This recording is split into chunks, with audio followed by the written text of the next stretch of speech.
welcome back to another video. Hope you're all keeping well. This is part 3 of my Ocean Software ZX Spectrum collection. We're now in 1985. A year that seems to have brought in quite a bit of change at Ocean. Lots of different styles of boxes, some more franchises, more unique titles, I guess.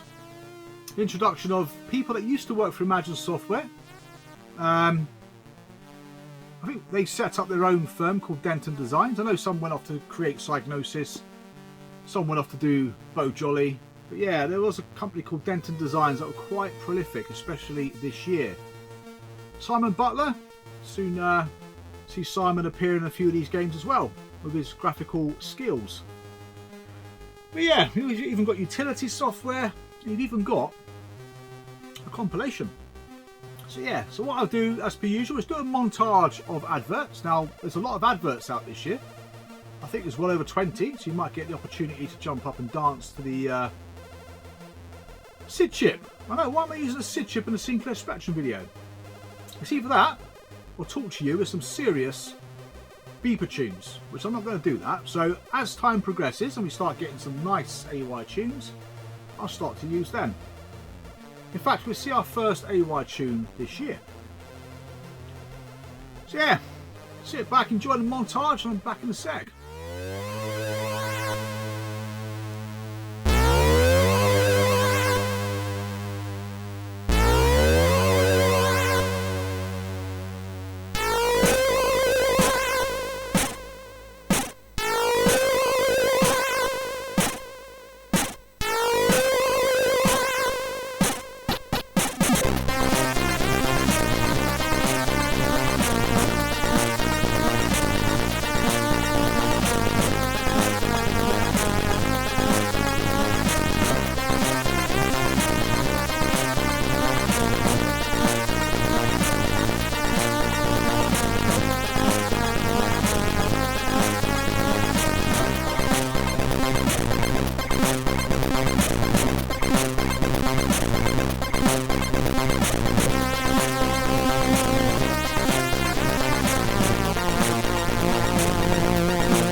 So first up, this I've got to say was quite impressive. I can't remember this game. I don't think I played this. I played its sequel.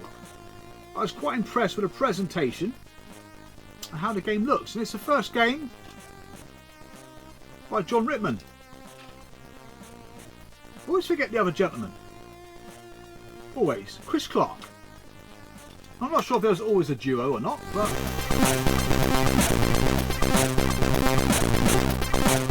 they made Match Day. Clam case number 2 or 3. So yeah, no, it's a slow-paced football game, but it's actually probably, wouldn't be surprised, it was probably the best game of its type on the Sinclair Spectrum back in the day. I mean, come on, all they had to compete against was Arctic's World Cup. That came out not long before that. What a difference. But I love the presentation. We go on the pitch, listen to the old little beeper chip tune. Some of the animations kind of, they zoom into them a bit, so it looks like a highlight of some description as you go on the pitch, as you score a goal and stuff like that. So it's really, really well presented. Again, a lot of the cover art again will be done by Bob Wakelin unless it was official images used. I know a couple of the TV stroke film licenses here have got proper, I guess, movie material if you like. But yeah, Match Day. Quite a common one to pick up, not so much the original one, but yeah, it's nice to have that. Nice to play it. Again, like the last couple of years, I've kind of going through these games and playing some of these games for the very first time. Some of them aren't great at all, but some of them are quite intriguing and quite unique, really. And the first game I'm going to show you from Denton Designs comes in one of these ultimate play the game style boxes. So I'm not quite sure what Ocean were doing, probably a bit of experimenting, because I noticed some of the price points on the adverts fluctuated between sort of $5.90 per game up to $9.90.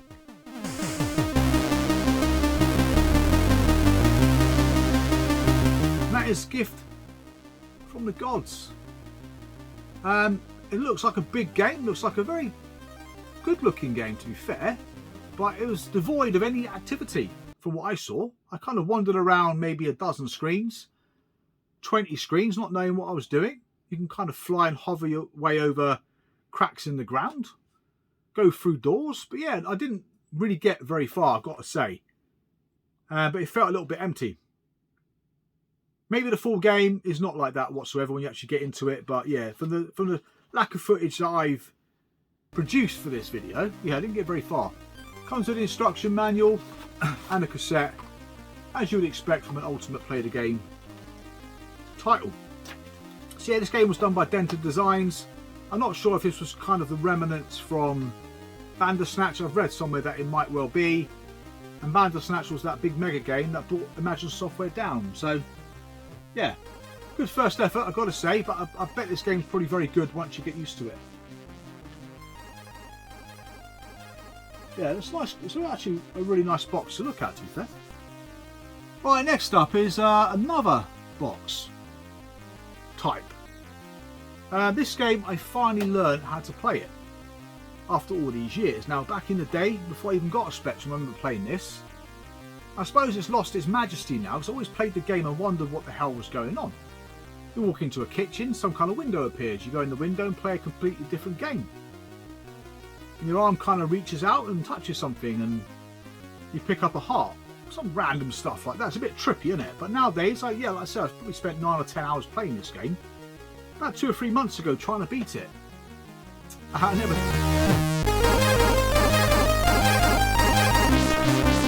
did. Frankie Goes to Hollywood. The first game in this style box. Again, not sure what this cost. I can imagine it wasn't a $6.90 game. But internally, you've got a audio cassette. The first game to have the audio cassette. Of Relax, Don't Do It. Instruction book. And believe me, that instruction book, you need to read every single word to understand how to play this game. And an offer for a poster. But yeah, I played the game. You kind of... It's a bit odd. You've got to play every single sub-game in the game. You've got to activate the vast majority of things to activate. Yeah, you've got to do pretty much everything there is to do. I managed to get 99% completion, which is the maximum. I managed to get all 4 of my energy bars to the top, which is great. And I scored 99,600, which wasn't quite enough. So at some point in the game, when I played it, I missed something. I've got no idea what that something is. But yeah, I tried and tried and tried, and that was the best I got. And once you get 99,000 points as well, you open the door to the Pleasure Dome, which is the end of the game. So yeah, I can all but complete this game with the aid of a YouTube video. I didn't quite follow it exactly, but I kind of got the premise of the game. But to be fair, read the instructions, that kind of gives you everything anyway. It's just somewhere along the line I missed something. But yeah, I played it for quite a few hours, and after a while I just gave up. It just got a bit tedious in the end. But yeah, it's alright. It's not a bad game. Again, by Denton Designs. They did produce some really good, unique items, to be fair. Right, next up, we have a game that caused a bit of controversy. There is somebody that worked at Ocean Software who can't stand this game being called this particular name. And that is...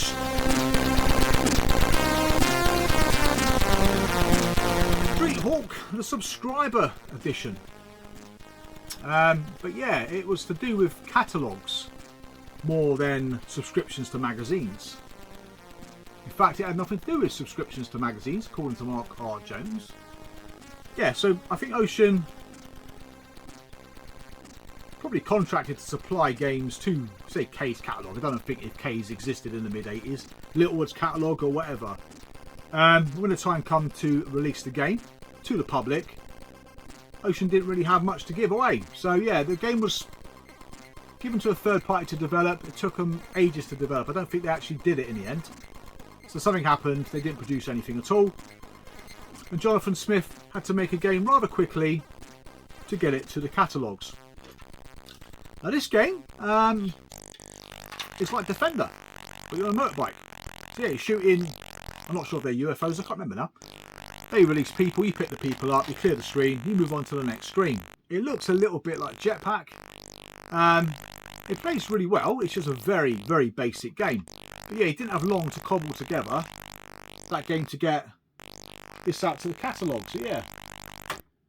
I used to think that game was quite difficult to get, but it's not. It's actually a game that comes up quite a bit. I do need to upgrade my copy, to be fair. But then the actual proper full price game came out the following year. But yeah, because it's an official like TV film licenses, generally you don't get illustrations done for them. They usually come with proper promotional material as a front cover. Yeah, cool program. Not the best of games. Right, next up. Again, not sure what order these come in. There's so many different shapes and sizes. I'm going to show you a TV program now. This one has an illustration though, and that is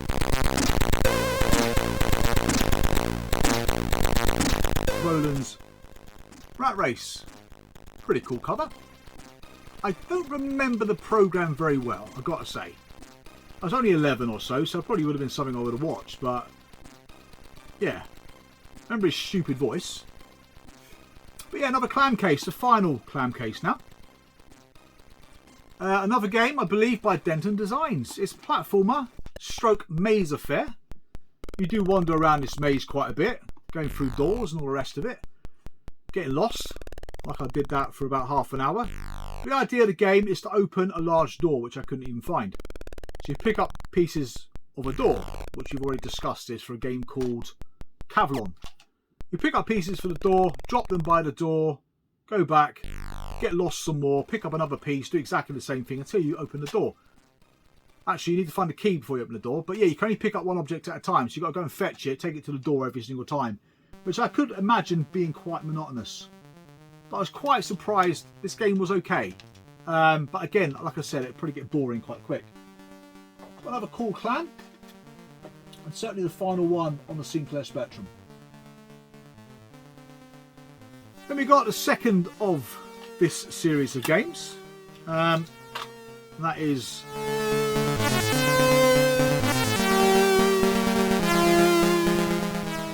Daily Thompson Super Test. A game written by two different programmers.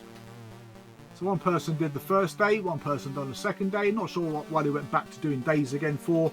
But this game is inspired by Hypersports, sort of Brian Jacks and games like that really, where you got different events. Not played this one very often, got to say. You got giant slalom, you got springboard diving, which is one thing I think I've tried. Gymnastics, I think. Was that the one I played? No, I don't think it was. I think it was diving or something like that. Pistol shooting, penalties. But yeah, I've not played this one a lot. But yeah, the first half of the game, or one of the days, was written by Jonathan Smith. And kind of resembled, if you like, Hypersports. And then the other day was done by Paul Owens. And that game probably more resembled the original Daily Thompson. So yeah, not sure why they've done that. Maybe to meet a deadline, I don't know, to be honest. But again, it's a decent game. But again, not one I've played much.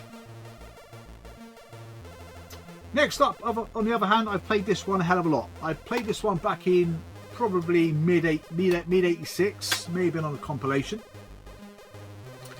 A movie tie-in. I think this was the first movie tie-in Ocean did.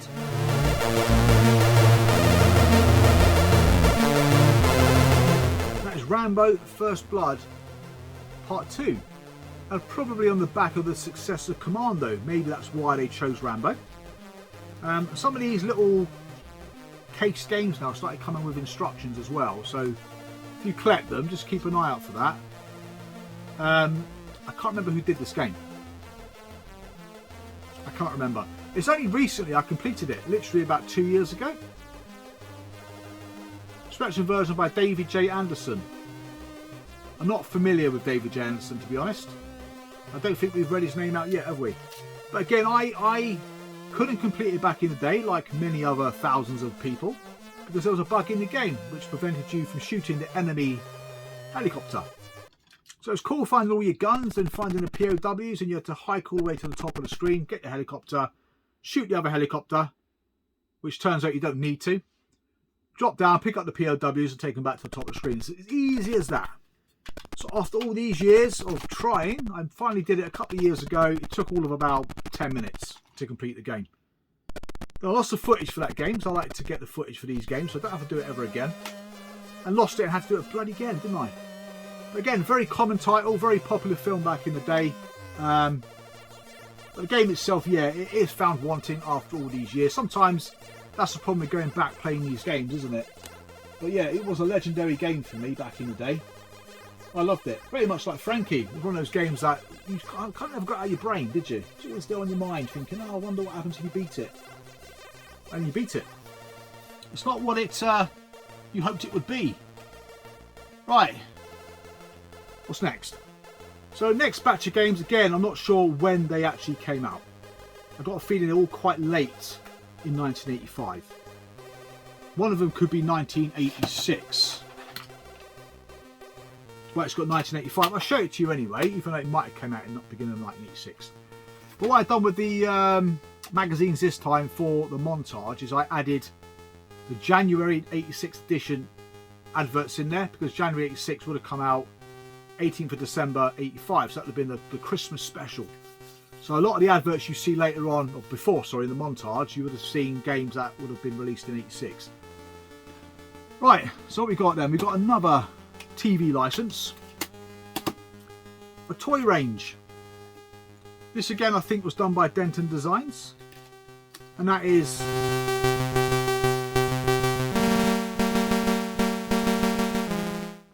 the Transformers. Yeah, I can imagine this game being pretty cool. I can imagine this game, yeah, it probably would have had a really good gameplay concept, but no, it looks like it was hastily put together. Now, who made this game? It's definitely Denton Designs. Special thanks to Ali Noble and Colin Parrott. But yeah, it's a platformer, sort of. You have to change your transformer into whatever vehicle you've got available to use. I think you've got 4 transformers you play as. And I think you use them as and when you need to use them to get to certain parts of the level. And I've got to say, I didn't play it for long because I found the controls quite sluggish. Killing anything was a bloody chore, I've got to say. It's a shame, but I know there was another official license on a Commodore 64. I think it was by Activision, which didn't come out in the Spectrum. But this one, yeah, not great. Commodore 64 version does have a clam case, which looks quite nice. Besides that, yeah, it's not a good game at all. Next up, we've got a couple of unique titles. A couple of games that Simon Butler worked on and done the graphics. Never played them before, to be honest with you. I played them for about 15 minutes or so. I was quite impressed with the way they look and play. They're very different. I think Ian Weatherburn, or the late Ian Weatherburn, also worked on 1 or 2 of these games. One of them was Denton Design, I think, as well. Yeah, Ian Weatherburn and Simon Butler. This one is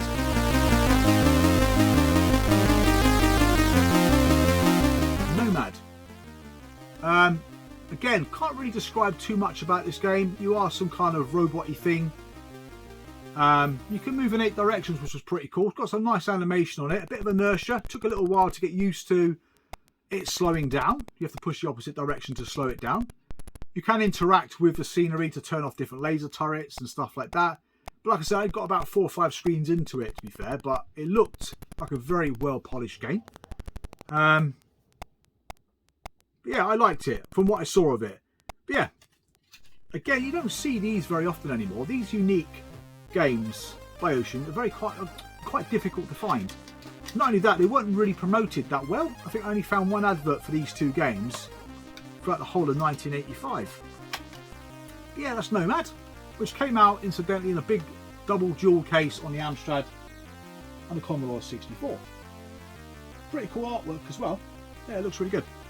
And similar to the next one,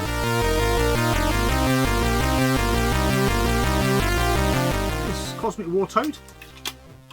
Again, another game Simon Butler worked on. This one, in some ways, reminded me a little bit of Frankie Goes to Hollywood because it's got a hell of a lot of sub-games in it. Again, I didn't play it for more than, say, about 20 minutes. Yeah, Denton Designs. From an original idea by Simon Butler. I think the story went Simon Butler was doodling this Cosmic War Toad on a piece of paper, and one of the ocean co-owners asked him what he was doing. So he said what he was doing, and I think he came up with a concept of the game through his dawdlings, what we call it. But again, it's one of those games I think you've got to fill in a square, or go to a square. I'm assuming you've got to fill in every single square on this grid. But by going to the square you haven't, I suppose, claimed yet, you have to go off and play a couple of sub-games. So there's one that I played where you had to kill a load of bees. One that I played you had to go and kill worms or something. It's a bit random. It really is. It's a bit trippy, but I've got to be honest, it was quite good fun and very, yeah, it reminded me quite a bit of Frankie Goes to Hollywood in the way it kind of plays, really, from that respect. But again, I'd like to go back and play those two a bit more. And then we move into a bit of double dual case. Oh yes, we do. Another game by Simon Butler and the late Ian Weatherburn. Not my cup of tea, I've got to say.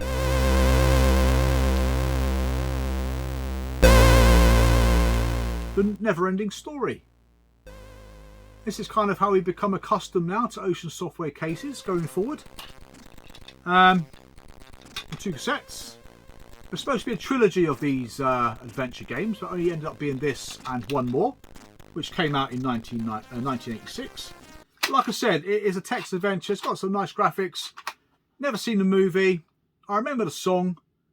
Quite a catchy little song. But yeah, it's not the sort of thing I would play, to be completely honest with you. The problem with this sort of game and me, I'd read it for a little while and just lose interest. It's just, unfortunately, it's just me. But yeah, successful film. Did they remake this one recently? I don't know. In terms of the film, I mean. But yeah. It's a never-ending story.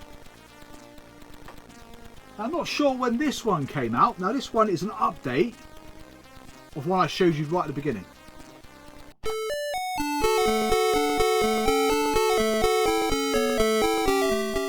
That is International Match Day. Again, 128K Spectrum. The first time we come across that. It's exactly the same from what I've seen as the original game, but it has an AY rendition of the same tune, really, which is quite a famous kind of football-y tune, isn't it?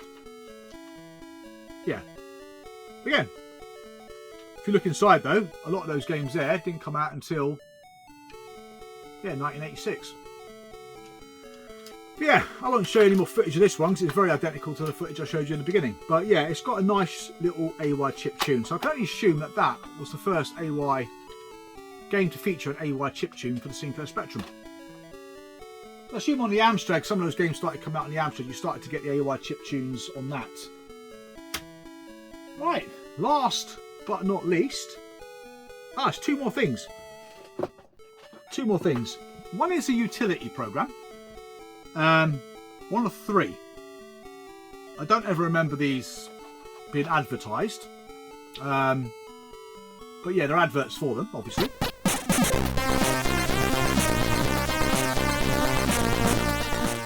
Laser Basic. Again, I'll have no footage for these because I have no intention of ever using them. There's 3 of these packages. I can't imagine how much they cost. How much attention I paid to the adverts, really, wasn't it? This one, from what I remember, was gifted to me by Andre Russell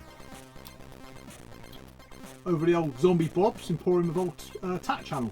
But yeah, really pleased to have that. They're very hard to find, as you will imagine. The likes of me and you probably would never have had these back in the day. So a nice little book there for a bit of light reading. But yeah, it's like I said, one of three. This was advertised quite late on in 1985. If it came out in 1985 or not, I don't know. But I just realised that a lot of these little cassette games advertise this with a little kind of purpley or green leaflet. But yeah, that's what I mean. There's so many different box styles released by Ocean in 1985. And definitely finally now we do have our final item, which is a compilation.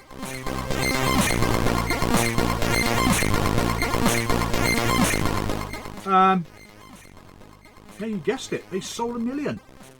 2 variants to this, not sure why. Not sure why. This was the second incarnation, I believe. I do believe Ocean had a 50% stake in US Gold, and I think US Gold at the same time really were bringing out their own compilations. So maybe why the second image.